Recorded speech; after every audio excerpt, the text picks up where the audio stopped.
পাকিস্তানের সমর্থকরা ভারতের 0 রানে 6টা উইকেট পড়ে যাওয়া নিয়ে এতটাই সেলিব্রেট করতে ব্যস্ত হয়ে পড়েছিলেন যে তারা ভুলেই গেছিলেন পাকিস্তানও কিন্তু অস্ট্রেলিয়ার সাথে একটা টেস্ট সিরিজ খেলছে, যেখানে পাকিস্তান 0-2 পিছিয়েও ছিল এবং শেষ টেস্ট ম্যাচে যদি তারা হারতো তাহলে একটা হোয়াইট ওয়াশ হওয়ার চান্সও ছিল। তারা সেটা পুরোপুরি ভুলেই গেছিলেন এবং তারা ভারতের ওই 0 রানে 6 উইকেট নিয়ে একেবারে মেতে উঠেছিলেন। এবং তারপর কি হলো, পাকিস্তান সেই হোয়াইট ওয়াশ অ্যাজ ইউজুয়াল।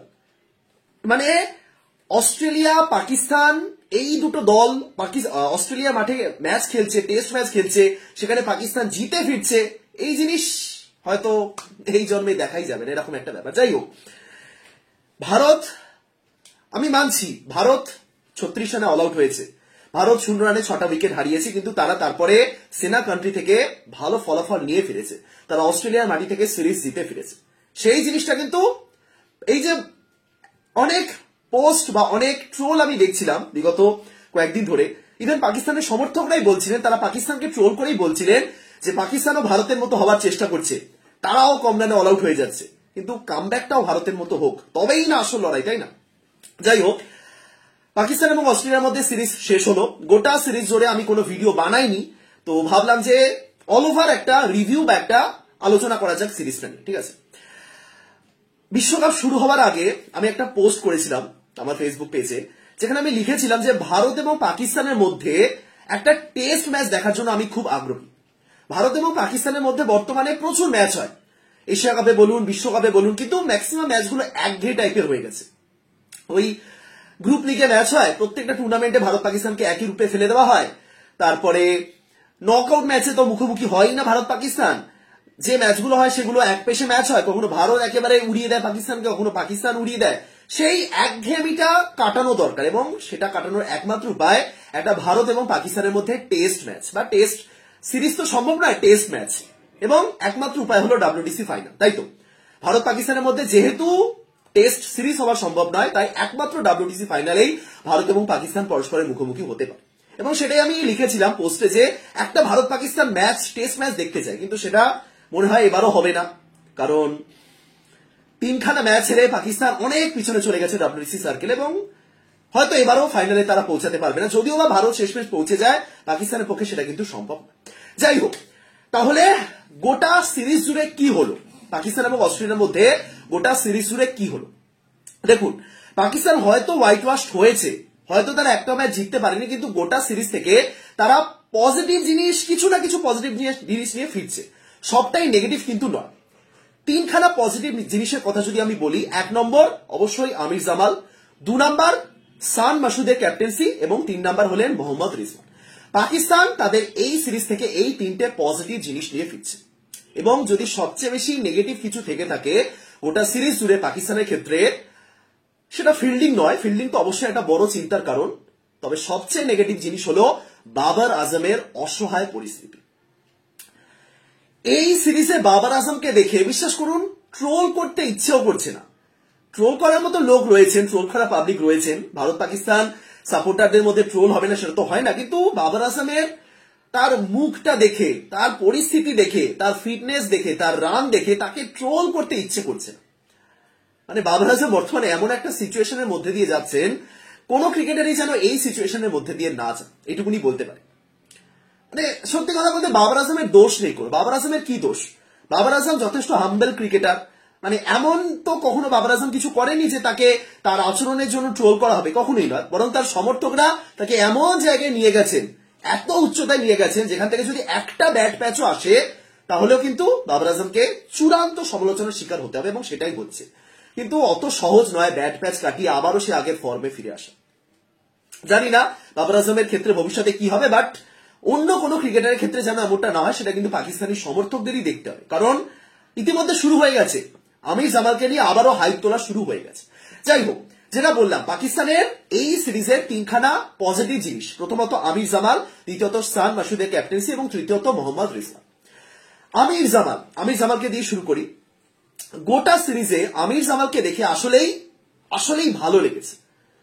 একজন Pakistani pacer, pace bowling allrounder, যিনি সেনা কান্ট্রিতে গিয়ে দুখানা ফাইফার তুলছেন, যিনি ব্যাট হাতেও 80-র উপর রান করছেন, যিনি একা হাতে পাকিস্তানকে লড়াইতে রাখার চেষ্টা করছেন, এটা দেখে অবশ্যই ভালো লাগে। এবং আমির জামাল ঠিক এতটাই ভালো খেলেছেন গোটা সিরিজ, প্রশংসা করতেই হয়। একমাত্র প্লেয়ার যিনি গোটা সিরিজে কিছুটা আশা দেখিয়েছিলেন পাকিস্তান দলকে, তাই তো? এই সিরিজে পাকিস্তানের একাধিক পেসার ছিলেন না। আমির জামালের প্রসঙ্গ আরো বেশি করে বলতে হয়, তার সম্পর্কে প্রশংসা আরো বেশি করে করতে হয়, তার কারণ পাকিস্তানের যে পেস বোলিং অ্যাটাক, বিশ্বকাপের সময় যে পেস বোলিং অ্যাটাকটা নিয়ে প্রচুর গর্ববোধ করছিলেন সমর্থকরা, শাহিন শাহ আফ্রিদি, হ্যারিস রাউফ এবং নাসিম শাহ, কেউ ছিলেন না লাস্ট ম্যাচে, কেউ ছিলেন না। নাসিম এবং হ্যারিস তারা গোটা সিরিজে খেলেনি। সেখানে আমির জামাল প্রথম টেস্ট সিরিজ খেলতে এসেছেন, তাও আবার অস্ট্রেলিয়ার মাঠে, সেখানে যে বোলিংটা করলেন আসলেই দারুণ। একজন আরো আরো কেন ভালো লাগছে বলুন তো, বা আরো কেন প্রশংসা করতে ইচ্ছে হচ্ছে, কারণ ভারতের কাছে একটা আমির জামাল নেই। ভারতের কাছে এরকম আমির জামালের মতন কেউ নেই। শার্দুল ঠাকুর রয়েছেন আমাদের কাছে, শার্দুল ঠাকুর এরকমই রান করে দেবে টেস্টে, কিন্তু শার্দুল ঠাকুর ম্যাচে 5 উইকেট নেওয়া বা রেগুলার 5 নেওয়া সেটা কিন্তু শার্দুল করতে পারবে না। সুতরাং ভারতের কাছে নেই কোনো আমির জামাল। সুতরাং এইরকম একটা প্লেয়ার পাকিস্তান যে পেয়েছে আসলেই কিন্তু ভালো। তিনি রিপ্লেস করেছেন বলা যেতে পারে ফাহিম আশরাফকে। মানে ফাহিম আশরাফ তিনি একজন বোলিং অলরাউন্ডার ছিলেন, পেস বোলিং অলরাউন্ডার, তার জায়গাতে আমির জামাল খেলছেন, তবে ফাহিম আশরাফের থেকে অনেক গুণ ভালো। আমির জামাল তার প্রথম সিরিজ খেললেন, 3 ম্যাচের মধ্যে 2 ফাইফার। ফাহিম আশরাফ তার গোটা টেস্ট ক্যারিয়ারে একটাও ফাইফার নিতে পারেননি।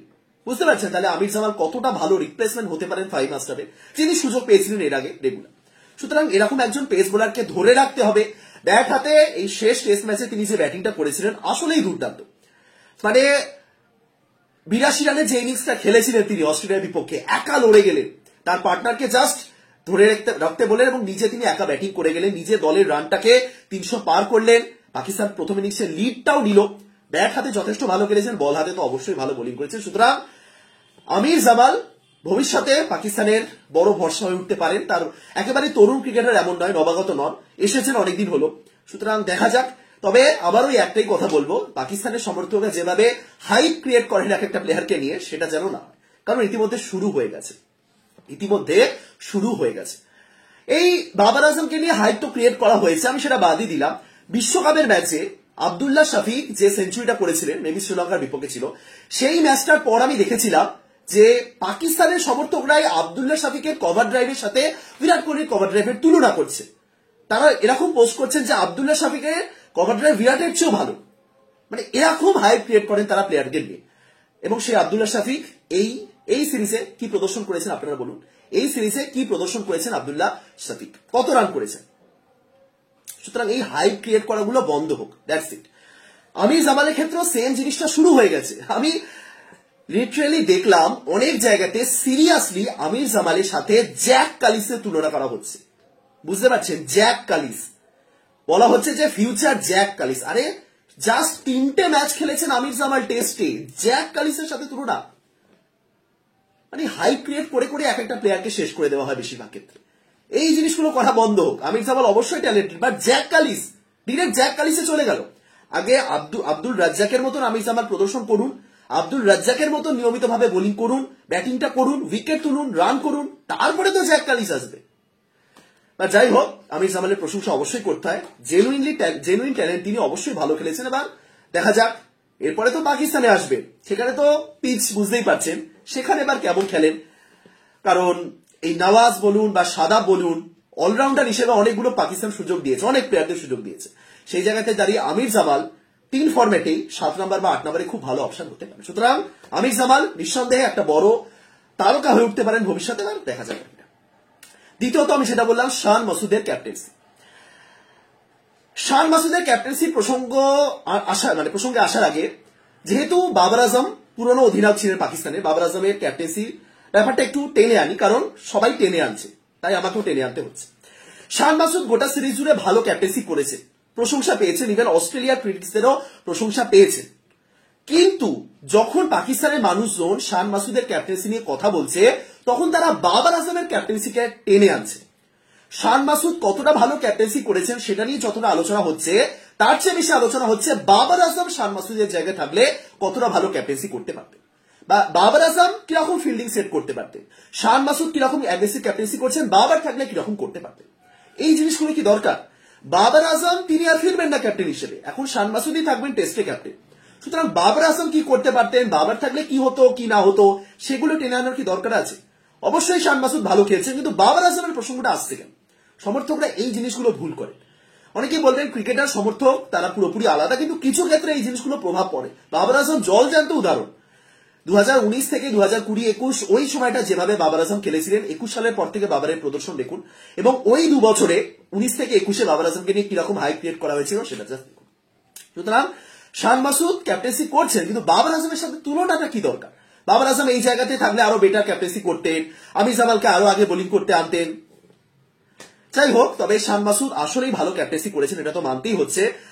লাস্ট ম্যাচে স্টিভ স্মিথকে যেভাবে আউট করেছিলেন, যে ফিল্ডিং প্লেসমেন্টটা করেছিলেন, কভারে একটু সার্কেলের ভিতরে একটু শর্ট কভার তিনি দাঁড় করিয়েছিলেন, 3 জনকে দাঁড় করিয়েছিলেন, এক্সট্রা কভার ছিল, শর্ট কভার ছিল, সেখানে একটা ড্রাইভ মারার মতন বল দেওয়া হয়েছিল স্টিভ স্মিথকে, মেবি মির হামজা বোলিং করেছিলেন, এবং সেখান থেকে একটা উইকেট। দারুণ ফিল্ডিং প্লেসমেন্ট, অ্যাগ্রেসিভ ক্যাপ্টেন্সি, এবং সেখানে উইকেট। আমি লাস্ট ইনিংসটা তো দেখলাম পাকিস্তান এবং অস্ট্রেলিয়ার মধ্যে, লাস্ট ম্যাচের লাস্ট ইনিংসে শুরু থেকে সাজিদ খানকে বোলিং করতে আনা হলো, একজন স্পিনার। শুরু থেকেই স্পিনারদের দিয়ে অ্যাটাক, এবং প্রথম ওভারে উইকেটটা তুললেন। এতটুকু ঠিকঠাকই ছিল, কিন্তু তারপরে আমির জামালকে তিনি যখন আনলেন তখন পাকিস্তানের হাত থেকে ম্যাচ বেরিয়ে গেছে। সুতরাং অ্যাগ্রেসিভ ক্যাপ্টেন্সি ভালো, কিন্তু কিছু ক্ষেত্রে গিয়ে তিনিও জানেন যে তিনি থাকুন বা বাবর আজম থাকুন, যেই থাকুন না কেন, যেরকম মিসফিল্ড হয়, যেরকম ক্যাচ মিস হয়, সেই সবগুলো হলে দিনের শেষে ম্যাচ জেতা যায় না। দ্যাটস এরকম ক্যাচ মিস যদি হয়, এরকম বাজে ফিল্ডিং যদি হয়, 130 টার্গেট দিয়েছে পাকিস্তান অস্ট্রেলিয়াকে, সেই 130 টার্গেট 130 রান হাতে নিয়েও তারা কিন্তু ক্যাচ মিস করছে, তাহলে কিছু করা যায় না। সুতরাং ওই জায়গাতে শান মাসুদ বলুন, বাবর আজম, কেউই ম্যাচ জেতাতে পারবে না, দ্যাটস ইট। বাট স্টিল শান মাসুদ ভালো ক্যাপ্টেন্সি করেছেন। ভবিষ্যতে টেস্টে অন্তত পাকিস্তানের জন্য ঠিকঠাক আছে। বাবর আজমের মতো ক্লুলেস ক্যাপ্টেন্সি করেন, এইটুকুনি আমি বলতে পারি। বাবর আজম যেভাবে একেবারে দিশেহারা হয়ে যেতেন, কি করবেন কিছুই বুঝে উঠতে পারতেন না, স্লিপ থাকতো না, কিছুই থাকতো না, সেই জায়গাতে দাঁড়িয়ে শান মাসুদ বেটার। এবার দেখতে হবে কেমন খেলে, তবে বাবর বেটার ছিলেন, বাবর থাকলে এই করতে পারতেন, এগুলোর কোনো দরকার আছে বলে আমার মনে হয়। এবং নাম্বার 3, মোহাম্মদ রিজওয়ান। মোহাম্মদ রিজওয়ান আসলেই গত বছর থেকে বা এশিয়া কাপ থেকে যেভাবে প্রভাবিত করছেন, পাকিস্তানের জার্সিতে যেভাবে প্রভাবিত করছেন, আসলেই দুর্দান্ত। আসলেই রিজওয়ান বাদ পড়েছিলেন, তার একটা কারণ ছিল। রিজওয়ান পাকিস্তানের টেস্ট দল থেকে বাদ পড়েছিলেন, তার একটা কারণ ছিল তার খারাপ ফর্ম। এই যে বাবর আজমের একটা ফ্যান বেস রয়েছে না, রিজওয়ানেরও এরকম একটা ফ্যান বেস রয়েছে, যারা প্রতিনিয়ত সরফরাজ আহমেদকে আক্রমণ করে, মানে কথা চলে ওরকম আক্রমণ নয়, তারা প্রতিনিয়ত সরফরাজ আহমেদকে ট্রোল করার জন্য বসে থাকে, তাকে সমালোচনা করে। কারণ সরফরাজ রিজওয়ানকে সরিয়ে পাকিস্তানের টেস্ট দলে জায়গা করে নিয়েছিলেন, কিন্তু কোন পরিস্থিতিতে জায়গা করেছিলেন? যখন রিজওয়ান পরপর ব্যর্থ হচ্ছিলেন, সেই সময়তেই কিন্তু রিজওয়ানকে সরিয়ে সরফরাজ আহমেদ জায়গা করে নিয়েছিলেন পাকিস্তানের টেস্ট দলে, তাই তো। এবং তিনি কামব্যাক করেছিলেন খুব ভালোভাবে, একটা দারুণ সেঞ্চুরিও ছিল। কিন্তু তারপরে যখন একটা ম্যাচও ব্যর্থ হচ্ছিলেন, একটা ইনিংসও রান পাচ্ছিলেন না, বা একটা যদি কিপিং ঠিকঠাক না হচ্ছিল, তখনই কিন্তু পাকিস্তানের ওই রিজওয়ানের ফ্যানবেসরা একেবারে মুহুর্মুহু আক্রমণ করছিল সরফরাজ আহমেদকে, যেটা দরকার আছে বলে আমার মনে হয় না। সরফরাজ আসলে কিন্তু ভালো কিপার, বা টেস্টে অন্তত ভালো অপশন তিনি। তিনি ঘরোয়া ক্রিকেটে ভালো খেলেছেন। পাকিস্তানের ওই ইমাদ ওয়াসিম বলুন বা মোহাম্মদ আমির, হাফিজ মালিক, এদের মতো মিডিয়ার সামনে গিয়ে মুখ খোলেননি, তিনি পারফর্ম করে আবার ফিরে এসেছেন। কিন্তু একটা খারাপ ম্যাচ এবং সমালোচনা হবে, এবং সেই কারণে তাকে বাদও দেওয়া হলো রিজওয়ান ফিল্ডে। কিন্তু এই যে নির্বাচকরা সরফরাজকে বাদ দিয়ে রিজওয়ানকে প্লেইং ইলেভেনের সুযোগ দিয়েছেন, রিজওয়ান কিন্তু আসলেই কাজে লাগিয়েছে। রিজওয়ান এই তৃতীয় ম্যাচে বলুন বা দ্বিতীয় ম্যাচে যখন প্রায় জেতার কাছাকাছি চলে গেছিল, পাকিস্তান দারুণ ব্যাটিং করেছে। রিজওয়ান এই তৃতীয় ম্যাচে যখন 47 রানের মধ্যে 4টে উইকেট পড়ে গেছে, 100-র মধ্যে 5টা উইকেট পড়ে গেছে, সেই জায়গা থেকে দাঁড়িয়ে রিজওয়ান যে ইনিংসটা খেললেন, 88 না কত করেছেন, আসলেই দারুণ ইনিংস। এশিয়া কাপে বলুন, বিশ্বকাপে বলুন, এবার টেস্টে বলুন, আসলেই রিজওয়ান পাকিস্তানের ভরসার একটা নাম হয়ে উঠছে। সুতরাং মানে একজন খারাপ খেললে আরেকজনকে ভালো খেলতে হয়, অন্তত এইটুকুনি তো আশা করতেই পারেন।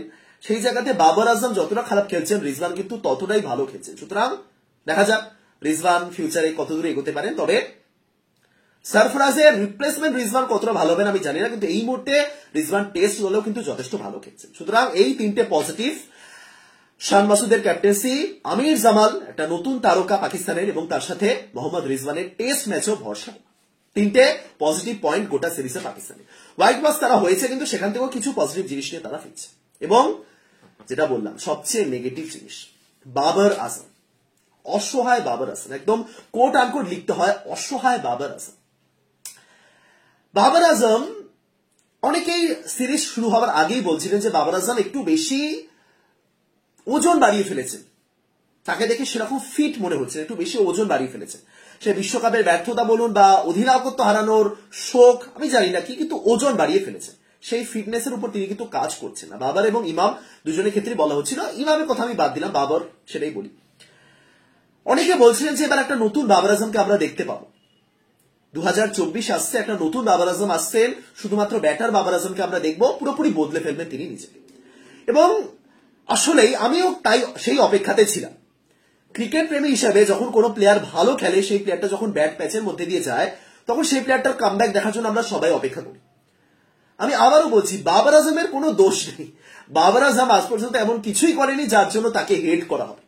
তার ফ্যান বেস তাকে এমন জায়গাতে নিয়ে গেছে যে কারণে তাকে ট্রোলের সম্মুখীন হতে হচ্ছে, স্বাভাবিক।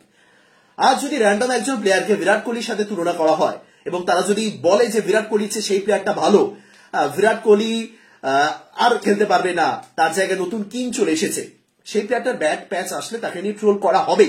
সেই প্লেয়ারটা যতই ভালো খেলুন না কেন বা যতই হাম্বেল হন না কেন, যতই ভালো মানুষ হন না কেন, তাকে নিয়ে ট্রোল করা হবে। বাবর আজম সেই ট্রোলের শিকার। কিন্তু কিছু ক্ষেত্রে দাঁড়িয়ে সেই প্লেয়ারেরও কামব্যাক এক্সপেক্ট করা যায়, করতে হয়, এবং সেটার অপেক্ষাতেই আমি ছিলাম। তৃতীয় ম্যাচ, নতুন বছর, শুরুটা যেভাবে করেছিলেন বাবর আজম, তিনখানা কভার ড্রাইভ মেরেছিলেন, একেবারে স্মুথ কভার ড্রাইভ, মনে হচ্ছিল যে না, নতুন বছরে নতুন বাবর আজমকে দেখা যাবে। কিন্তু সেই এক ভুল, সেই একটা ভালো শুরু করেও যেভাবে উইকেটগুলো দিয়ে আসছেন, ব্যাটিংটা বাবর আজমের ঠিকঠাক ক্লিক হচ্ছে না। আসলে একটা খুব বাজে রকম ব্যাট প্যাচ চলছে তার, যেটা থেকে বেরিয়ে আসার রাস্তা মেবি জানি না, তিনিও জানেন কিনা। কিন্তু তার চেয়েও সমস্যার ব্যাপার যেটা, সেটা হলো তার অ্যাপ্রোচ, তার বডি ল্যাঙ্গুয়েজ। বাবর আজমের চোখ মুখ দেখে জাস্ট এটাই মনে হচ্ছিল যে তিনি, তার আর কিছু এফোর্ট দিতে ইচ্ছে করছে না। তিনি আর ক্যাপ্টেনও নন, সুতরাং মাঠের মধ্যে আছেন, জাস্ট আছে, তার শরীরটা রয়েছে, তার মন যেন অন্য কোথাও পড়ে আছে। এরকমই মনে হচ্ছিল বাবর আজমকে দেখে। তাকে অতিরিক্ত কিছু করতে হচ্ছে না, ফিল্ডিং সেট করতে হচ্ছে না, বোলার চেঞ্জ করতে হচ্ছে না, রিভিউ নেওয়ার কথা ভাবতে হচ্ছে না, জাস্ট ফিল্ডিং করে যাচ্ছেন, ব্যাটিংটা তো ঠিকঠাকই মানে বাকি রয়েছে। সুতরাং সেই বাবর আজমকে দেখে আসলেই মনে হচ্ছে তিনি অসহায়। এই জায়গাতে দাঁড়িয়ে পাকিস্তান 3টে ম্যাচ হেরে গেল। বাবর আজম এমন একটা সিচুয়েশনে রয়েছেন যে তাকে কেউ ট্রোল করবেও না ক্যাপ্টেন হিসেবে তার 3খানা ম্যাচ হারার জন্য, কিন্তু একই সাথে তিনি ব্যাটিংটাও করতে পারছেন না, সেখানে লোকে ট্রোল করছে। মানে বাবর আজম এমন একটা জায়গাতে রয়েছেন যে না তিনি পারছেন মাঠ থেকে বেরিয়ে আসতে, না তিনি ভালো পারফর্ম করতে পারছেন, না তিনি সমালোচনার জবাব দিতে পারছেন, না তিনি খেলা ছেড়ে দিতে পারছেন। এই রকম পরিস্থিতিতে যখন কেউ পড়ে না, আসলেই সে সত্যি অসহায় হয়ে পড়ে। এবং সেই অসহায় বাবর আজমকে এই গোটা সিরিজ জুড়ে দেখলাম।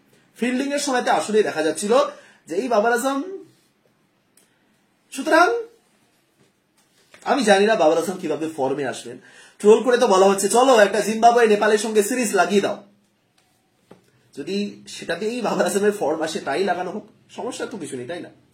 শ্রীলঙ্কা তো জিম্বাবুয়ের সঙ্গে সিরিজ খেলছে, কিন্তু খুব খারাপ একটা ব্যাট প্যাচ চলছে। 2 বছর আগে যে পারফর্ম তিনি করেছিলেন, বাবর আজমের মতন এরকমই অসাধারণ পারফরমেন্স অন্য অনেক দেশের প্লেয়ারই করেছে তার পিক ফর্মে, কিন্তু তাদেরকে কোহলির সঙ্গে তুলনা করা হয়নি, যে কারণে তারা টিকে গেছে, যে কারণে তারা তারপর 1 বছর 2 বছর বা অনেকগুলো ম্যাচ হয়তো খারাপও খেলেছেন, কিন্তু আবারও ফিরে এসেছেন সঠিক পথে। ওই খারাপ সময় তাদেরকে নিয়ে কিন্তু ট্রোল করা হয়নি, বরং তার আগে 2 বছরে যে ভালো তারা খেলছিলেন সেটা নিয়ে প্রশংসা করা হয়েছে। সেই জায়গাতে আবার কিভাবে ফিরে আসবেন সেই নিয়ে মোটিভেট করা হয়েছে। বাবর আজম কিন্তু চাইলেও সেই মোটিভেশনটা পাচ্ছেন না। সমর্থকরা তাকে এমন বানিয়ে দিয়েছেন যে রাইভাল দেশের সমর্থকরা তাকে ট্রোল করার জন্য প্রতিনিয়ত রেডি। আমি জানি না, বিশ্বকাপের সময় তো আমি বলেছিলাম এত হাইপ ক্রিয়েট করা বন্ধ হোক, অর্ডিনারি প্লেয়ার হয়ে যাবেন একজন ভালো প্লেয়ার থেকে, ঠিক সেই জিনিসটাই চলছে। সুতরাং দেখা যাবে, এরপরে তো আবার তারা হোম ম্যাচ খেলবে, সেখানে রান করার সুযোগ আছে, সেখানে ভালো পারফর্ম করুন যদি সেখানে ফর্মে ফেরেন। এবং ফিল্ডিং, পাকিস্তান সবকিছুতে উন্নতি করে ফেলবে, ইভেন বাবর আজমও ফর্মে চলে আসবেন, কিন্তু পাকিস্তানের ফিল্ডিং জীবনে উন্নত হবে। এই গোটা সিরিজে মেবি তারা 10টার মতন ক্যাচ ছেড়েছে। আজকে 130 রানের টার্গেট নিয়েও তারা যেভাবে ক্যাচ ছাড়ছিলেন, শান মাসুদ তিনি একটা ক্যাচ ছাড়লেন ক্যাপ্টেন হিসেবে, একটা সহজ ক্যাচ, সহজতর ক্যাচ, স্লিপে ক্যাচ মিস হচ্ছে। পাকিস্তানের ফিল্ডিং আসলেই তারা নিজেরাও জানে সার্কাস, এটা কি ফিল্ডিং, সিরিয়াসলি। বাকি প্লেয়ারদের কথা যদি বলি, সাজিদ খান, আজকে প্রথমবারের জন্য আমি সাজিদ খানকে দেখলাম। এর আগে অনেকগুলো ম্যাচ খেলেছিলেন, আমি আসলেই সাজিদ খানকে দেখিনি। বাট সাজিদ খানের চোখ, বাপরে, এরকম একটা গোপ রয়েছে, এখন পাকানো গোপ, মাথা নেড়া, বাপরে, সাজিদ খানকে দেখেই আসলে ভয় লাগে। তো ইভেন গিলক্রিস্ট বলছিলেন একেবারে ভয়ঙ্কর চোখ। সুতরাং এইরকম ছোটখাটো অ্যাগ্রেশন কিন্তু চলবে। একজন স্পিনার হিসেবে সাজিদের মধ্যে যে অ্যাগ্রেশন রয়েছে সেটা দেখে ভালো লাগলো। এবার পাকিস্তানের স্পিনার বলতে তো শাদাব, নওয়াজ, উসামা মির, এরা জানি না কেমন খেলবেন, তারা আদৌ টেস্টের জন্য উপযোগী, লিমিটেড ফরম্যাটেও তো তারা খেলতে পারছেন না, আমি জানি না। কিন্তু এই সাজিদের মতন অ্যাগ্রেশনওয়ালা দু একটা স্পিনার যদি থাকে তাহলে ভালো। শাহিদ আফ্রিদির কি, হ্যাঁ, শাহিদ আফ্রিদির অ্যাগ্রেশন ছিল, শাহিদ আফ্রিদি উইকেট টেকার বোলারও ছিলেন, কিন্তু সেরকম বোলার আর পাচ্ছে না। শাদাব খান অবশ্যই ভালো, কিন্তু স্পিনার হিসেবে সেই ভূমিকাটা তারা কিন্তু পালন করতে পারছে না। তার জায়গায় বরং সাজিদ খানকে দেখে ভালো লাগলো। সাদ মাসুদ আসলে ব্যাট হাতে সেরকম পারফর্ম করতে পারেননি, আশা করা যায় পারফর্ম করবেন। আব্দুল্লাহ শফিক ব্যর্থ। সাইম আয়ুব, তিনি ডেবিউ করলেন, একটু বেশি এক্সপেকটেশন ছিল সাইম আয়ুবের খেলা যতটা দেখেছিলাম। ঠিক আছে, দু একজন যারা নতুন নতুন খেলেছেন তারা একটু ব্যর্থ হতেই পারেন, কিন্তু প্রশ্ন এখানে যে পাকিস্তান অস্ট্রেলিয়ার মাঠে খেলতে যাচ্ছে একটা নতুন দল নিয়ে, কিভাবে, কেন, কি কারণে? এখানে সাইম আয়ুব ডেবিউ করছেন, আমির জামাল ডেবিউ করছেন, সাজিদ খান নতুন নতুন এসেছেন, মীর হামজা, এত নতুন প্লেয়ার কেন? এবং এই জায়গাতে দাঁড়িয়েই পাকিস্তানি প্লেয়ারদের দায়বদ্ধতা নিয়ে কিছু প্রশ্ন তো উঠবে, তাই না? হ্যারিস রাউফ, আপনারা যারা নিউজ দেখেন খেলা সম্পর্কিত তারা জানেন, হ্যারিস রাউফ বর্তমানে বিগ ব্যাশ লিগ খেলছেন, বিবিএল, অস্ট্রেলিয়াতেই হচ্ছে, অর্থাৎ তিনি অস্ট্রেলিয়াতে রয়েছেন কিন্তু দলের সাথে নেই, তিনি খেলছেন বিবিএল, ফ্রাঞ্চাইজি লিগ। এবার এই সম্পর্কে আমি একটা নিউজ দেখলাম যে হ্যারিস রাউফকে নাকি জিজ্ঞাসা করা হয়েছিল পাকিস্তান বোর্ডের তরফ থেকে যে তুমি কি খেলতে চাও পাকিস্তানের হয়ে টেস্ট ম্যাচ? সেখানে হ্যারিস রাউফই নাকি জানিয়ে দিয়েছিলেন যে না, তিনি টেস্ট খেলতে চান না, তিনি আপাতত তার ওয়ার্ক শিডিউল বা ওয়ার্কলোড যেগুলো রয়েছে সেগুলো ম্যানেজ করতে চান এবং আপাতত বিগ ব্যাশ লিগেই ফোকাস করতে চান, কারণ সামনে টি-20 বিশ্বকাপ রয়েছে। এবার একটা প্লেয়ার যখন দেশের হয়ে না খেলে একটা লিগকে বেছে নেয় টি-20 বিশ্বকাপের প্রস্তুতি হিসাবে, সে যাই হোক না কেন, আপনি টি-20 বিশ্বকাপের প্রস্তুতি হিসাবে খেলুন বা যে কারণেই খেলুন, আপনি যখন একটা লিগকে বেছে নেন দেশের আগে, তখন সেই প্লেয়ারদের দায়বদ্ধতা বা সেই দেশটার প্লেয়ারদের ধরে রাখার ক্ষমতা নিয়ে অনেক প্রশ্ন উঠবে, অনেক প্রশ্ন উঠবে। অতীতে তো আমির, ওয়াসিম বা ওই শোয়েব মালিক, হাফিজ, এদেরকে নিয়ে অনেক প্রশ্ন উঠেছিল। বর্তমানে হাফিজ তো রয়েছেনই পাকিস্তানের ম্যানেজমেন্টে, কিন্তু সেখানে যখন একজন প্লেয়ার বলে যে না, তার কাছে প্রায়োরিটি বিগ ব্যাশ লিগ, এবং পাকিস্তান আসলেই ছেড়ে দেয়, হ্যাঁ খেলো তুমি বিগ ব্যাশ লিগ খেলো, আমাদের প্লেয়ার রয়েছে অন্য, তাদেরকে নিয়ে আমরা খেলবো, তখন কিন্তু আসলেই সেটা কখনোই ভালো দাঁড়ায় না। এবং ঠিক সেই জিনিসটাই হয়েছে পাকিস্তান ক্রিকেট বোর্ডের সাথে। এই জায়গাতে আমি আফগানিস্তানকে প্রশংসা করব, আফগানিস্তান বোর্ডের প্রশংসা করব আমি। তারা এনওসি দিল না তিনটে প্লেয়ারকে, মুজিবুর রহমানের মতন প্লেয়ারকে তারা এনওসি দিল না, নবীনের মতন প্লেয়ারকে তারা এনওসি দিল না, কারণ তারা ফ্রাঞ্চাইজি লিগ খেলতে চেয়েছিলেন এবং তারা সেন্ট্রাল কন্ট্রাক্টে থাকতে চাননি। আমি আফগানিস্তান ক্রিকেট বোর্ডকে প্রশংসা করবো এক্ষেত্রে। তারা একটা ছোট্ট বোর্ড হয়েও যে কাজটা করছেন, পাকিস্তান বলুন বা সাউথ আফ্রিকার মতন দল যারা এসএ-20 জন্য জাতীয় দলকে একেবারে জলাঞ্জলি দিচ্ছেন, তার জায়গায় আমি আফগানিস্তান দলকে প্রশংসা করবো যে তারা এত ছোট বোর্ড হয়েও এই কাজটা করতে পেরেছে, করে দেখাতে পেরেছে। যাই হোক, পাকিস্তান চাইলে কিন্তু হ্যারিস রাউফকে আনতে পারতো। শাহিন আফ্রিদিকেও লাস্ট ম্যাচে রেস্ট দেওয়া হলো, কি কারণে দেওয়া হলো আমি জানি না, পুরোপুরি তিনি অ্যাভেলেবেল ছিলেন, খারাপ ফর্ম নাকি চোট কি আমি জানি না, কিন্তু যে টিমটা তারা নামালো লাস্ট ম্যাচের জন্য, লাস্ট ম্যাচে পাকিস্তানের যে পেসাররা ছিলেন হাসান আলী, মীর হামজা, সাজিদ খান এবং আমির জামান, তার সাথে আরেকজন স্পিনার আঘা সালমান। বুঝতে পারছেন পাকিস্তানের বোলিং লাইন আপটা অস্ট্রেলিয়ার মাটিতে ঠিক কতটা অনভিজ্ঞ ছিল, যেখান থেকে কোনোভাবেই ম্যাচ জেতা যায় না। স্টিল তারা লাস্ট ম্যাচে লিড নিয়েছিল, সৌজন্যে অবশ্যই আমির জামান, কিন্তু এত তরুণ প্লেয়ারদের দিয়ে সবাই ম্যাচ জিততে পারে না। সবাই, ভারত নেট বোলারদের দিয়ে ম্যাচ জিতে এসেছিল অস্ট্রেলিয়া থেকে, কারণ কামব্যাক করা অত সহজ না, যেটা ভারত করেছিল। 36-এ অল আউট হয়েও ভারত করেছিল। এই যে 36 নিয়ে সবার এত গর্ব, 36-এ সবাই এত মাতামাতি করে, ভারত 36-এ অল আউট হয়েছে। সেই 36-এ অল আউট হওয়ার পর ভারত নেট বোলারদের দিয়ে, রিজার্ভ বোলারদের দিয়ে, প্রধান ক্যাপ্টেনকে ছাড়া সিরিজ জিতে ফিরেছিল। পাকিস্তানের সমর্থকরা তো হাসাহাসি করে, আজও 36-এ চাইলেই তারা ট্রোল করা শুরু করে দেন। টিম 36 নামই দিয়ে দেওয়া হয়েছে। সেই টিম 36 2-1 সিরিজ জিতে এসেছিল অস্ট্রেলিয়া থেকে। সেই টিম 36 এর সমালোচকরা যারা, তারা হোয়াইট ওয়াশ হয়ে ফিরছে। এটাই হলো ডিফারেন্স। এবং সবশেষে ডেভিড ওয়ার্নার, শেষবারের মতন তার টেস্ট বুটজোড়া বা তার ব্যাগি গ্রিন তুলে রাখলেন। কয়েকদিন আগে তার ব্যাগি গ্রিন চুরি হয়েছিল, তিনি জাস্ট অনুরোধ করেছিলেন যে ব্যাগি গ্রিনটা আমার ফেরত দিয়ে দেওয়া হোক, আমি আমার কিটটা পর্যন্ত দিয়ে দেবো, আমার চাই না কিট, আমার ব্যাগি গ্রিন ফেরত দাও। এই জিনিসগুলো জাস্ট একটা কি বলবো সম্পদ। এই ব্যাগি গ্রিনের কথা বলছি, এগুলো আমাদের কাছে না, আমার কাছে আর কি, প্লেয়ারদের কাছে আর কি সম্পদের মতো। সেই কোন কোন ওয়ার্নারের ক্ষেত্রে তো ছোটবেলায় বলবো, ওয়ার্নার 2005 সালে প্রথমবারের জন্য সেই ব্যাগি গ্রিনটা পেয়েছিলেন। 2005 সালে যখন অস্ট্রেলিয়া সাউথ আফ্রিকার সঙ্গে সিরিজ খেলছিল, সেই সময় অস্ট্রেলিয়ার আন্ডার-19 দলের বেশ কিছু প্লেয়ারকে ব্যাগি গ্রিন দেওয়া হয়েছিল। তারা সেই সময় অস্ট্রেলিয়ার আন্ডার-19 দলের সদস্য ছিলেন, তারা স্কোয়াডেও ছিলেন না অস্ট্রেলিয়া, কিন্তু তাদেরকে জাস্ট ইন্ট্রোডিউস করা হয়েছিল সবার সামনে এবং তাদেরকে ব্যাগি গ্রিন দেওয়া হয়েছিল। অনেকেই ছিলেন, অ্যারন ফিন ছিলেন, মোজেস হেনরিকে ছিলেন, ডেভিড ওয়ার্নার ছিলেন। তো সেই সময় ডেভিড ওয়ার্নার পেয়েছিলেন। তো সেই পুরনো স্মৃতি যদি হারিয়ে যায়, বুঝতে পারছেন কতটা খারাপ লাগে। 2005 সাল থেকে ক্যারি করছেন, প্রায় 20টা বছর হয়ে গেছে, হারিয়ে গেছে যখন, তখন স্বাভাবিক খারাপ লাগারই কথা। এবং তিনি ফিরে পেয়েছেন। আপনারা কি খেয়াল করেছেন ওয়ার্নারের ব্যাগি গ্রিন মানে ওয়ার্নারের টুপিটা পুরো ছেঁড়া, মাঝখান থেকে ছিঁড়ে গেছে, যদি বৃষ্টি পড়ে তার মাথায় জল পড়বে। সেম জিনিসটা আমি দেখেছিলাম ডিন এলগারের ক্ষেত্রে। এলগারও কয়েকদিন আগে অবসর নিলেন, তারও মাথায় সবুজ টুপি, তারটাও ব্যাগি গ্রিন। সুতরাং এই টুপিগুলোর মাহাত্ম্য প্রচুর, এগুলো আমরা দর্শকরা বুঝতে পারবো না, এগুলো প্লেয়ার যারা টেস্টের ক্যাপ পান তারাই জানেন। আমি সম্ভবত একটা নিউজ পড়েছিলাম, এটা সম্ভবত ব্যাগি গ্রিন সম্পর্কে ছিল না, তবে হেলমেট সম্পর্কে ছিল। এলিস পেরি, অস্ট্রেলিয়ার মহিলা দলের প্লেয়ার এলিস পেরি, তিনি নাকি এলিস পেরি, আমি এক্স্যাক্টলি বলতে পারছি না, তবে এরকমই নিউজটা ছিল। তিনি নাকি ওই একটা হেলমেটেই তার গোটা কেরিয়ার কাটিয়ে দিয়েছে, হেলমেট, বুঝতে পারছেন। তাহলে এই জিনিসগুলো প্লেয়ারদের কাছে একেবারে খুব মূল্যবান সম্পদ। যাই হোক, সেই ডেভিড ওয়ার্নার অবসর নিলেন। 8,000-এর উপর রান, 26টা টেস্টের সেঞ্চুরি, ওডিআই থেকে অবসর নিয়েই ফেলেছেন, এবার টেস্ট থেকেও নিয়ে নিলেন। টি-20টা খেলবেন মেবি 2024 টি-20 বিশ্বকাপ, দ্যাটস ইট, তারপরে হয়তো অবসর নিয়ে নেবেন।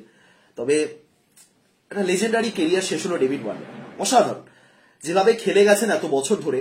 এই কয়েকদিন আগে একটা বিতর্ক হয়েছিল, বিতর্ক ঠিক না, মানে ঝগড়া চলছিল আসলে মিচেল জনসন এবং ডেভিড ওয়ার্নারের মধ্যে। ওয়ার্নারের মধ্যে না, মিচেল জনসনই আসলে বলেছিলেন, একটা কমেন্ট করেছিলেন যে প্লেয়ারটা দেশের মান ইজ্জত ডুবিয়েছে, এই স্যান্ড পেপার কেলেঙ্কারিতে জড়িয়ে পড়ে সাসপেন্ড হয়েছিলেন, তার জন্য আবার কিসের ফেয়ারওয়েল টেস্ট, তিনি কেনই বা দাবি করছেন। কিন্তু ডেভিড ওয়ার্নার তার শেষ সিরিজে প্রমাণ করে দিলেন একটা ফেয়ারওয়েল তিনি ডিজার্ভ করতেন। ফেয়ারওয়েল সিরিজে একটা সেঞ্চুরি, লাস্ট ইনিংসে একটা হাফ সেঞ্চুরি করলেন। অল ওভার ডেভিড ওয়ার্নার প্রমাণ করে দিয়েছেন তিনি একটা ফেয়ারওয়েল ডিজার্ভ করতেন এবং তার কেরিয়ারটাই প্রমাণ করে দেয়, তাই না? ওয়ার্নারের ফেয়ারওয়েল দেওয়ার সময় পুরো অস্ট্রেলিয়ার সমস্ত দর্শকদের মাঠে ঢোকার অনুমতি দেওয়া হয়েছিল। কটা দেশে দেওয়া হয়? ভারত, পাকিস্তান আর বাংলাদেশ উপমহাদেশে তো সম্ভবই নয়।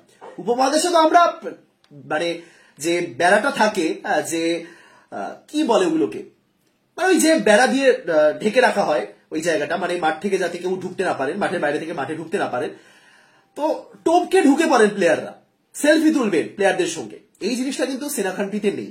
সেনা কান্ট্রির মাঠগুলো নিশ্চয়ই আপনারা খেয়াল করেছেন, যেখানে জাস্ট বাউন্ডারি লাইন পেরোলেই মাঠে ঢুকে যাওয়া যায়। অর্ধেক জায়গায় তো সিটও থাকে না, স্টেডিয়াম মতো বানানো থাকে না, যেখানে ঢালু জায়গা থাকে, মাটির উপর সবাই বসে পড়ে, একেবারে রোদ পোহাতে পোহাতে তারা টেস্ট ম্যাচ উপভোগ করে। তো তারা জানে যে প্লেয়াররা মাঠের মধ্যে এরকম ঢুকে পড়বে না। আমাদের অতিরিক্ত আবেগ, আমরা কখন মাঠের মধ্যে ঢুকে পড়ছি, সেলফি তুলছি, আবার আমাদের চ্যাংদোলা করে ধরে বার করে দেওয়া হচ্ছে, আমাদের আবেগ আলাদাই উপমহাদেশের সমর্থকদের। যাই হোক, কিন্তু তারপরে সমস্ত সমর্থকদের মাঠের মধ্যে ঢোকার অনুমতি দেওয়া হলো। অবশ্যই একটা গার্ড দেওয়া ছিল, একটা দড়ি দিয়ে একটা বেড়া মতন বানিয়ে দেওয়া হয়েছিল। কিন্তু কেন করা হচ্ছে? কারণ ওয়ার্নার সেই জায়গাটা ধরে রেখেছেন, এত বছর ধরে খেলে ওয়ার্নার সেই জায়গাতে নিজেকে নিয়ে গেছে। এইরকম একটা ফেয়ারওয়েল তিনি ডিজার্ভ করতেন। থ্যাংক ইউ ডেভিড ওয়ার্নার, একটা অসাধারণ টেস্ট ক্যারিয়ারের জন্য। এরকম প্লেয়ার সচরাচর আসেন না। ডিন এলগার কয়েকদিন আগে অবসর নিলেন বটে, কিন্তু এলগার টেস্টে ভালো প্লেয়ার ছিলেন, কিন্তু তার গোটা ক্যারিয়ারে এরকম অসাধারণ প্লেয়ার ছিলেন না। ঠিক আছে, ভালো প্লেয়ার বলা যেতে পারে, অসাধারণ নয়। ডেভিড ওয়ার্নার সেই অসাধারণ ক্রিকেটার ছিলেন, আসলেই অসাধারণ। যাই হোক, হ্যাপি রিটায়ারমেন্ট ডেভিড ওয়ার্নার। এরপরে টি-20 ম্যাচ খেলবেন বটে, কিন্তু ওই যে সেঞ্চুরি সেই যে লাভ, একদম কি বলবো, শূন্যে লাভ দিচ্ছেন, যেন হাই জাম্প করতে এসেছেন, সেই জিনিসগুলো মিস করবো। টি-20তে তো আর চাইলেই প্রত্যেকদিন সেঞ্চুরি দেখতে পাই না, তাই না? Thank you David Warner. এবং অস্ট্রেলিয়া পাকিস্তানের মধ্যে টেস্ট সিরিজ শেষ হোক। প্রথম ম্যাচে হেরে যাওয়ার পর অনেক পাকিস্তানি সমর্থকরাই জোর গলায় দাবি তুলেছিলেন পাকিস্তান সিরিজ জিতবে, পরের দুটো ম্যাচ জিতে তারা কামব্যাক করবে। 0-3 হোয়াইট ওয়াশ। এটুকুই বলবো যে অত সহজ নয়। অস্ট্রেলিয়ার মাঠে অস্ট্রেলিয়াকে হারিয়ে সিরিজ জিতে ফেরা অত সহজ না। ভারত করেছে, একাধিকবার করেছে, ভবিষ্যতেও করবে, এবং যদি কিছু কপি করতেই হয় ভারতের থেকে, এই 36 অল আউট হয়ে যাওয়ার পরেও এই কামব্যাক গুলো কপি করুক দলগুলো, বা প্রেরণা নিক সেখান থেকে, তবেই না হবে সেরা দল। যাই হোক, ভিডিওটা শেষ করছি। ভালো থাকুন, সুস্থ থাকুন, দেখা হচ্ছে পরের ভিডিওতে। তখন সবাইকে টাটা, গুড নাইট।